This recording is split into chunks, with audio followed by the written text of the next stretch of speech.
আসসালামু আলাইকুম সুপ্রিয় দর্শক, আপনাদের সকলকে শুভেচ্ছা জানিয়ে শুরু করছি আজকের এনটিভি ইউরোপ নিউজ। সাথে আছি আমি সৈয়দ তারিকুল ইসলাম। সংবাদের শুরুতেই জানিয়ে দেব আজকের প্রধান শিরোনামগুলো। কঠোর গোপনীয়তার মধ্যে লন্ডনের ওয়েস্টমিনিস্টার ক্যাথেড্রালে নিজেদের বিয়ে সারলেন ব্রিটিশ প্রধানমন্ত্রী বরিস জনসন এবং ক্যারি সিমন্স। ভিয়েতনামে শনাক্ত হয়েছে করোনার নতুন ইউকে ইন্ডিয়ান হাইব্রিড ভ্যারিয়েন্ট, বলছেন দেশটির স্বাস্থ্য কর্মকর্তারা। এবং ভবিষ্যৎ প্রজন্মের জন্য কার্বন মুক্ত বিশ্ব গড়ে তুলতে বিশ্ব নেতাদের একসাথে নিবিড়ভাবে কাজ করার আহ্বান জানিয়েছেন বাংলাদেশের প্রধানমন্ত্রী শেখ হাসিনা।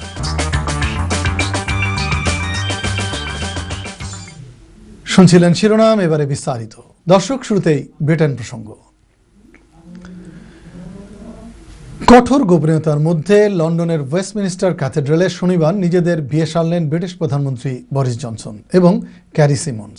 সপ্তাহখানেক আগেও ব্রিটিশ সংবাদপত্রগুলো খবরে জানা গিয়েছিল প্রধানমন্ত্রী বরিস জনসন আগামী বছরের জুলাইয়ে তার বাগদত্তা ক্যারি সিমন্সকে বিয়ে করতে যাচ্ছেন। সেজন্য বন্ধুদের সেভ দ্য ডেট কার্ডও পাঠিয়েছেন, কিন্তু শনিবারই তারা বিয়ে সেরে ফেলেছেন চুপিসারে। দর্শক, এ নিয়ে বিস্তারিত দেখুন ডেস্ক রিপোর্টে। British Prime Minister Boris Johnson married his fiancée Carrie Symonds in a secret ceremony at Westminster Cathedral on Saturday. এক চ্যারিটি প্রোগ্রামে পরিচয় থেকে প্রেম, তারপর বাগদান এবং তার কিছুদিনের মধ্যেই করোনা মহামারী। ফলে দুজন বারবার খবরের শিরোনামে এলেও করোনা প্রাদুর্ভাবের কারণে বিয়ের ঘোষণাটা দিতে পারেননি। British Prime Minister Boris Johnson secretly married his longtime girlfriend, 33-year-old Carrie Symonds, on May 29. অবশেষে গতকাল প্রধানমন্ত্রী বরিস জনসন বিয়ে করলেন তার বাগদত্তা 33 বছর বয়সী ক্যারি সিমন্সকে। এটি ছিল জনসনের তৃতীয় এবং সিমন্সের প্রথম বিয়ে। Weddings in England are currently limited to 30 people due to COVID-19 restrictions. জানা যায় দ্বিতীয় স্ত্রী মেরিনা উইলারের সঙ্গে বিচ্ছেদের সব আনুষ্ঠানিকতা শেষে 2019 সালে সিমন্সকে নিয়ে ডাউনিং স্ট্রিটে প্রধানমন্ত্রীর সরকারি বাসভবনেই থাকতে শুরু করেন জনসন। গত বসন্তে তাদের কোলজোরে আসে পুত্র সন্তান, যার নাম উইলফ্রেড। এক গোপন অনুষ্ঠানের মাধ্যমে শনিবার খুব ঘনিষ্ঠ কিছু আত্মীয় ও বন্ধুদের উপস্থিতিতে এই বিয়ে করেছে বলে নিশ্চিত করেছে দেশটির প্রভাবশালী গণমাধ্যমগুলো। তবে এ নিয়ে ডাউনিং স্ট্রিটে প্রধানমন্ত্রীর বাসভবন থেকে কোনো বক্তব্য দিতে অস্বীকৃতি জানানো হয়েছে। এদিকে ডাউনিং স্ট্রিটের পক্ষ থেকে বিয়ের খবর আনুষ্ঠানিকভাবে প্রকাশ করা না হলেও শনিবার সন্ধ্যায় সংবাদপত্রে ওই খবর প্রকাশের পর রাজনৈতিক মহল থেকে নবদম্পতিকে শুভেচ্ছা জানানো শুরু হয়ে যায়। Works and pension secretary Therese Coffey tweet করেছেন, আজকের বিবাহ উপলক্ষে বরিস জনসন এবং ক্যারি সিমন্সকে অভিনন্দন। নর্দার্ন আয়ারল্যান্ডের ফার্স্ট মিনিস্টার আর্লেন ফস্টার টুইটারে তাদেরকে বিশাল অভিনন্দন জানিয়েছেন। Mohammad Afzal Hossain Roman, desk report, NTV Europe.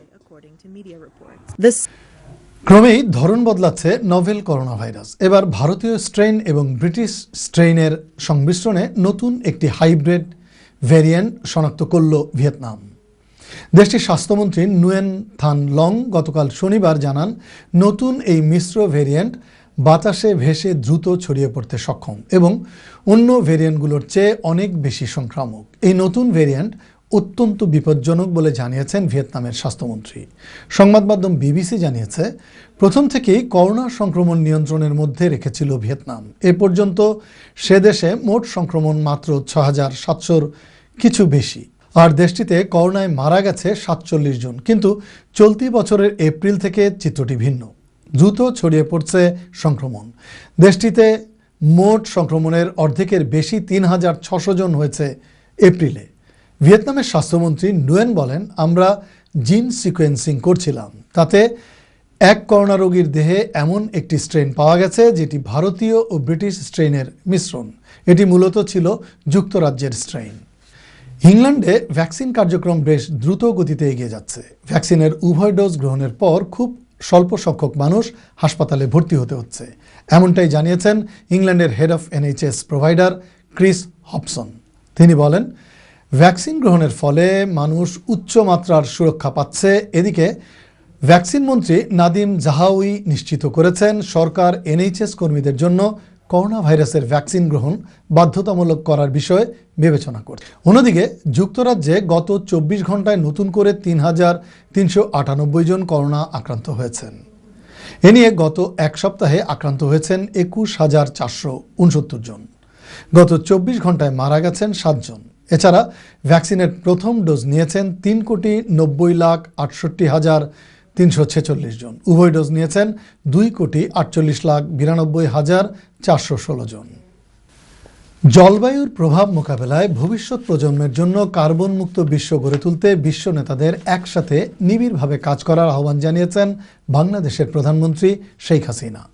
বাংলাদেশের স্থানীয় সময় সন্ধ্যায় দক্ষিণ কোরিয়ার সিউলে ভার্চুয়ালি অনুষ্ঠিত দুদিনব্যাপী green growth and global goals P4G সামিটের দ্বিতীয় পর্বের লিডার সেশনে এ আহ্বান জানান প্রধানমন্ত্রী। বিস্তারিত দেখুন রিপোর্টে। বৈশ্বিক জলবায়ুর প্রভাব মোকাবেলা করতে কার্বন নিঃসরণ কমানোর বিকল্প নেই। তা কমানো ও সবার অংশগ্রহণের মাধ্যমে 2030 সালের মধ্যে জাতিসংঘ ঘোষিত টেকসই উন্নয়ন লক্ষ্যমাত্রা ঠিকঠাকভাবে পূরণে 2018 সালে কোপেনহেগেনে অনুষ্ঠিত হয়েছিল P4G'র প্রথম সামিট। করোনা মহামারীর কারণে এবছর ভার্চুয়ালি এই সামিট অনুষ্ঠিত হচ্ছে দক্ষিণ কোরিয়ার সিওলে। বাংলাদেশ সময় রোববার সন্ধ্যায় এই সামিটে বক্তব্য রাখেন প্রধানমন্ত্রী Sheikh Hasina. Despite the ongoing COVID-19 pandemic with its many challenges, we have the opportunity to build back better through inclusive green recovery and green growth. Every year we spend about $5 billion on climate adaptation and mitigation measures. Bangladesh, a member of the P4G, pursues a low carbon development path. Our National Solar Energy Action Plan 2021-2041 predicts a generation of up to 40 gigawatt of renewable energy by 2041. জলবায়ু পরিবর্তনের প্রভাব মোকাবেলায় বাংলাদেশের নেয়া পদক্ষেপের কথা তুলে ধরে কার্বন মুক্ত সবুজ বিশ্ব গড়ে তুলতে বিশ্ব নেতাদের নিবিড়ভাবে কাজ করার আহ্বান জানান প্রধানমন্ত্রী। For achieving green growth and global goals 2030, in addition to whole of society approach, a whole of world attitude is needed. And number 3, we, the participating leaders in the P4G summit, need to work more closely towards a greener future for our next generation. Rokonuddin, NTV news, Dhaka. ফিলিস্তিনিদের স্বাধীনতা ও সার্বভৌমত্ব ফিরিয়ে দিতে জাতিসংঘের প্রস্তাবিত আইন বাস্তবায়নের দাবিতে রোমে সমাবেশ করেছে ইতালির মুসলিম কমিউনিটি। গত 10 মে থেকে গাজায় ইসরায়েলের বোমা হামলায় ব্যাপক ক্ষয়ক্ষতি হয়েছে। বিশেষ করে উল্লেখযোগ্য সংখ্যক নারী ও শিশু মারা যাওয়ায় বিশ্বজুড়ে প্রতিবাদ ও নিন্দা অব্যাহত রয়েছে। পাশাপাশি বিশ্ব নেতাদের নানামুখী পদক্ষেপের ফলে যুদ্ধবিরতি হলেও গাজা এখনও ফিরতে পারেনি আগের রূপে।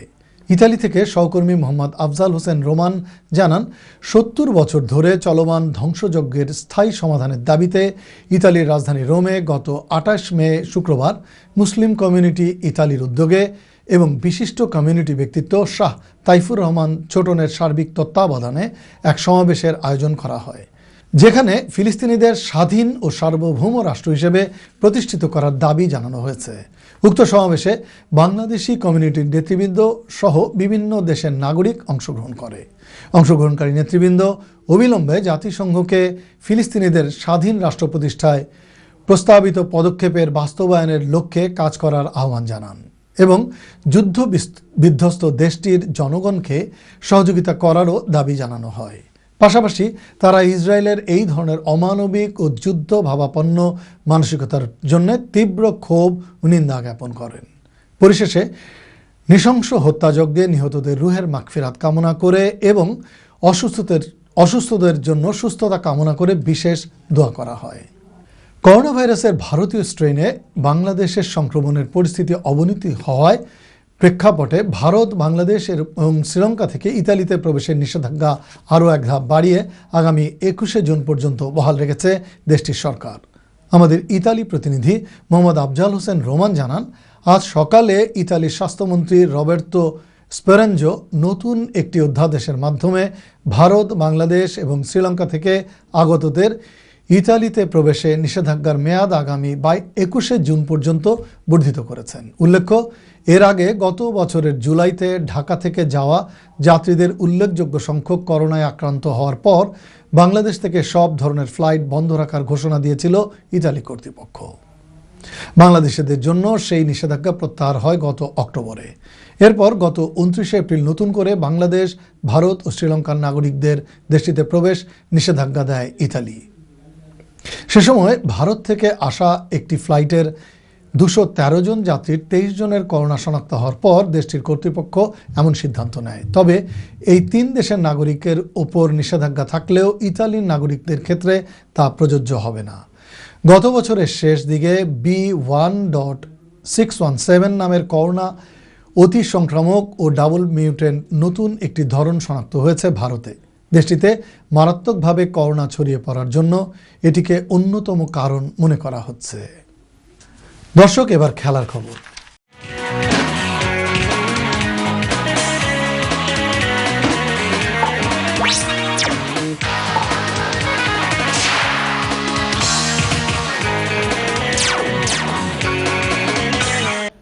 পোর্তোর এস্তাদিও দো দাগ্রোয়ে স্টেডিয়ামে ম্যানচেস্টার সিটিকে ইতিহাস গড়তে দিল না চেলসি।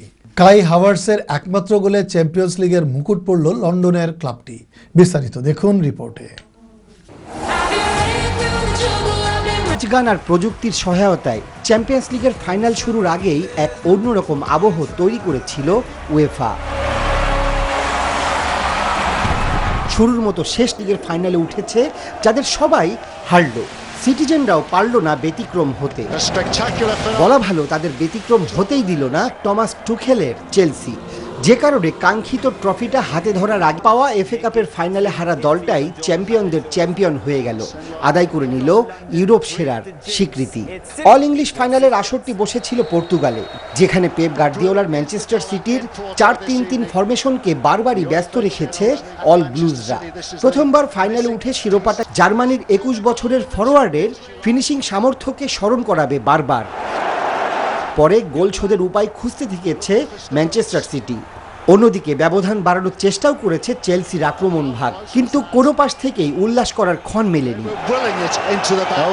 দর্শক, সময় হলো একটি বিজ্ঞাপন বিরতির। ফিরে এসে থাকছে সিলেট অফিস থেকে পাঠানো সংবাদ সহ অন্যান্য প্রসঙ্গ। করোনা ভাইরাসের সংক্রমণ রোধে সারা দেশে চলমান বিধিনিষেধ আরও 1 সপ্তাহ বাড়ানো হয়েছে। এছাড়া সীমান্তবর্তী 7টি জেলায় কঠোর লকডাউন আরোপের বিষয়ে বিশেষভাবে পর্যবেক্ষণ করছে সরকার। জনপ্রশাসন প্রতিমন্ত্রী ফরহাদ হোসেন সাংবাদিকদের এসব কথা জানান। বিস্তারিত দেখুন রিপোর্টে। করোনা ভাইরাসের সংক্রমণ কমে আসায় গেল ঈদের আগে থেকেই রাজধানী ঢাকাসহ সব জেলার অভ্যন্তরে স্বাস্থ্যবিধি মেনে দোকানপাট সহ গণপরিবহন চলাচলের বিধিনিষেধ শিথিল করে সরকার। পরবর্তীতে স্বাস্থ্যবিধি মেনে দূরপাল্লার যানবাহনও খুলে দেওয়া হয়। চলতি মাসের 23 তারিখ এসব বিষয়ে নির্দেশনা সহ চলমান লকডাউন 30 মে পর্যন্ত বাড়ানো হয়েছিল। একই বিধিনিষেধের মধ্যে চলমান লকডাউন 1 সপ্তাহ বাড়ানোর সিদ্ধান্ত নেওয়া হয়েছে। সচিবালয়ে জনপ্রশাসন প্রতিমন্ত্রী বলেন, স্বাস্থ্য অধিদপ্তরের জাতীয় টেকনিক্যাল কমিটির সিদ্ধান্তে লকডাউনের সময়সীমা বেড়েছে। জাতীয় টেকনিক্যাল কমিটি এ বিষয়ে যেটি আছে তাদের পরামর্শক্রমে সরকার আরও 1 সপ্তাহ, যেভাবে আমরা গত 23 তারিখে 24 তারিখ থেকে 23 তারিখ পর্যন্ত যে প্রজ্ঞাপনটি দিয়েছিলাম তার আলোকেই আরও 1 সপ্তাহের জন্য এটা সেভাবেই চলমান থাকবে।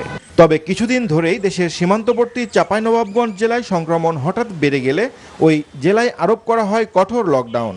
এছাড়া সীমান্তবর্তী 7 জেলায় কঠোর লকডাউন আরোপের বিষয়ে করোনা ভাইরাস প্রতিরোধ বিষয়ক জাতীয় কমিটি সুপারিশ করেছে।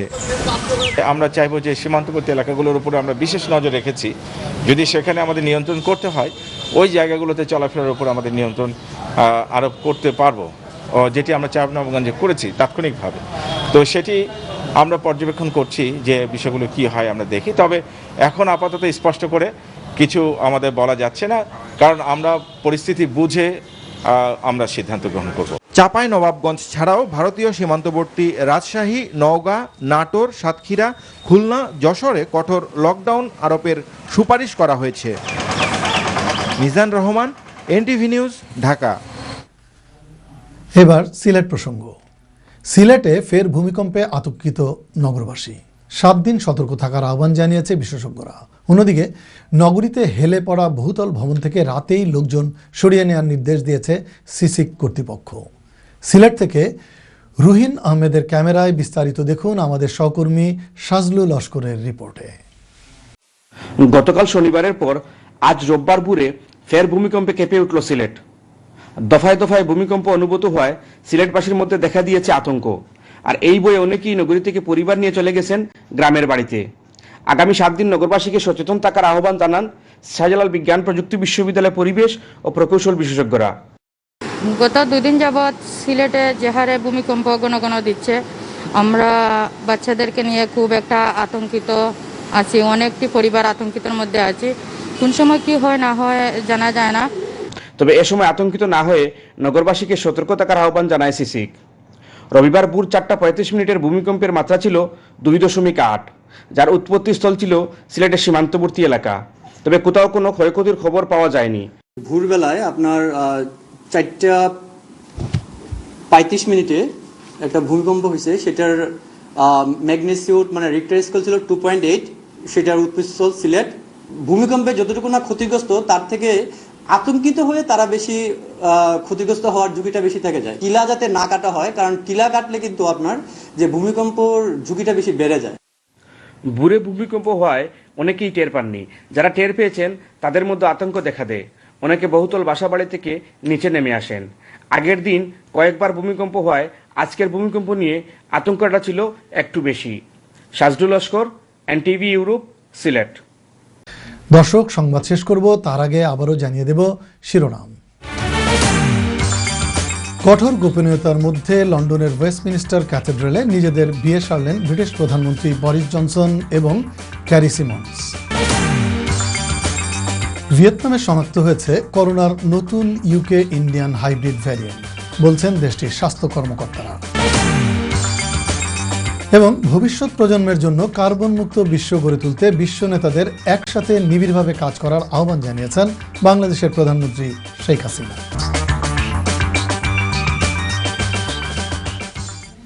এই ছিল আমাদের হাতে থাকা এনটিভি ইউরোপ নিউজের সর্বশেষ আয়োজন। এই খবরের ভিডিও সহ আপডেট জানতে ভিজিট করুন ইউরোপ এনটিভি অনলাইন www.europentv.com। সাথে থাকার জন্য সবাইকে ধন্যবাদ। শুভরাত্রি।